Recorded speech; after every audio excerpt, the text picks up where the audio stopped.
Cela fait plusieurs mois que j'alerte les pouvoirs publics, les gouvernements successifs et le ministre de l'Agriculture sur la propagation de la tuberculose bovine. Cette maladie est en train malheureusement de s'étendre dans l'Orne et dans le sud Calvados, entraînant non seulement une grande inquiétude chez tous les éleveurs, mais entraînant également l'abattage systématique de milliers d'animaux et l'arrêt de nombreuses exploitations durant plusieurs semaines dans l'attente des résultats définitifs de contamination. Les 2 tests disponibles sur le marché n'étant que très peu fiables, ce n'est qu'à l'abattage des bêtes suspicieuses que les résultats sont confirmés ou infirmés. Dans la mesure où la zone de prophylaxie a été considérablement étendue, ce sont donc depuis plusieurs semaines des dizaines de milliers d'animaux qui sont contrôlés et pour lesquels il y a énormément de faux positifs, entraînant des abattages en très grand nombre. Ces mesures ne sont pas sans choquer et heurter les éleveurs qui sont attachés, vous le savez, à leurs animaux, qui ont mis parfois des décennies à les sélectionner et qui, sur de simples suspicions, voient leur travail mis à terre en quelques minutes.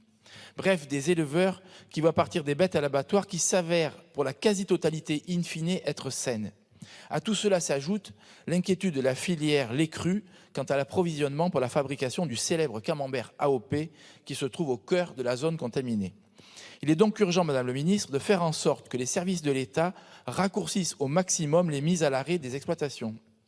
Et il est urgent de trouver une solution pour que l'indemnisation des éleveurs touchés, notamment quand l'abattage est total suite à un cas avéré, soit à la hauteur du traumatisme et du préjudice financier. Depuis plus d'1 an, j'alerte votre ministère sur l'injustice immense qu'il y a avec ces indemnisations qui sont soumises à l'impôt sur le revenu.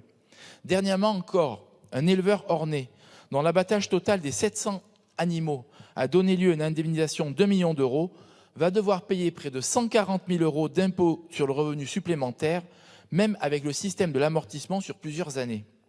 Dans la mesure où cette indemnité sert à reconstituer le cheptel abattu et donc à retrouver un outil de production, il est profondément injuste, vous en conviendrez, qu'elle soit considérée comme un revenu supplémentaire imposable. Il est donc impensable, Madame le Ministre, de trouver un dispositif pour que cette indemnisation soit exonérée d'impôt sur le revenu si l'éleveur poursuit son activité ou, à minima, que l'indemnisation versée prenne en compte ce supplément d'impôt. C'est d'ailleurs cette solution-là qui avait été mise en place à la fin des années 90 lors de la crise de l'encéphalopathie spongiforme bovine. Je vous ai déjà alerté sur ce sujet de la fiscalisation des indemnités lors de nos discussions préalables à l'examen du projet de loi d'orientation agricole qui sera soumis tout à l'heure au vote. Et j'ai déposé des amendements en ce sens, qui ont malheureusement été déclarés irrecevables au titre de l'article 45, car trop éloignés du texte d'origine.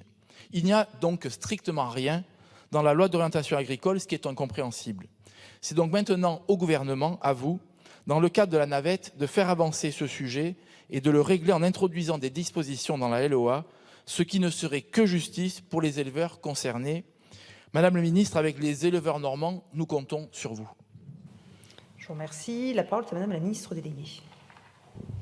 Merci Madame la Présidente, Monsieur le député Nourry. Je connais votre engagement auprès de la filière élevage et je veux ici excuser Marc Fesneau qui porte particulièrement ces sujets. Vous demandez l'exonération sur le plan fiscal et social des indemnités perçues par les éleveurs au titre de la tuberculose bovine. Je tiens d'abord à dire que nous partageons totalement le désarroi des éleveurs qui sont touchés par ces abattages. L'enjeu de la lutte contre la tuberculose bovine, c'est d'abord un enjeu de santé publique qui vise à réduire le risque de contamination humaine. Ces abattages sont malheureusement nécessaires dans des circonstances précises pour garantir la sécurité de nos concitoyens. Et je peux vous confirmer que ce n'est jamais de gaieté de cœur que la décision d'abattage est prise uniquement quand il est impossible de faire autrement. L'État mobilise, vous le savez, près de 20 millions d'euros par an pour indemniser les éleveurs et soutenir les actions de notre police sanitaire. Et en complément, 15 millions d'euros ont été annoncés dans le cadre du plan de souveraineté sur l'élevage pour faire progresser le niveau global de biosécurité dans les élevages de bovins.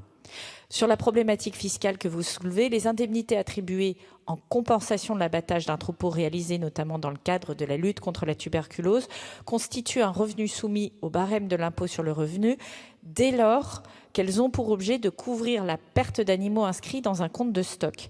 Et donc, elles ne sont pas imposées sur l'entièreté, mais sur le montant correspondant à la différence entre l'indemnité et la valeur en stock des animaux abattus. Il en est de même des indemnités servies pour perte de production dont l'objectif est de compenser une perte d'activité commerciale. Dans le cadre de la feuille de route renouvelée de lutte contre la tuberculose 2024-2029 qui sera présentée début juillet, un groupe de travail relatif aux modalités d'indemnisation en cas de foyer de tuberculose sera lancé. Il associera tous les représentants agricoles et ses conclusions seront rendues d'ici fin 2024. L'ambition est de parvenir à adapter le dispositif d'indemnisation aux évolutions de notre société. Je pense très concrètement à la baisse de l'acceptabilité de l'abattage des troupeaux ou au regain d'intérêt pour les races à faible effectif.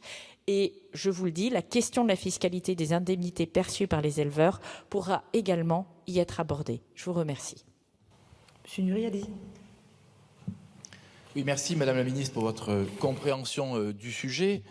En fait, vous comprenez bien le problème, mais j'ai le sentiment qu'aujourd'hui, le gouvernement ne veut pas vraiment le régler puisque ce n'est pas dans la loi d'orientation agricole, alors qu'on aurait pu mettre ce sujet-là, parce que je rappelle qu'à la fin des années 90, Philippe Vasseur, qui était ministre de Jacques Chirac, l'avait lui mis pour l'ESB. Donc on peut tout à fait le faire.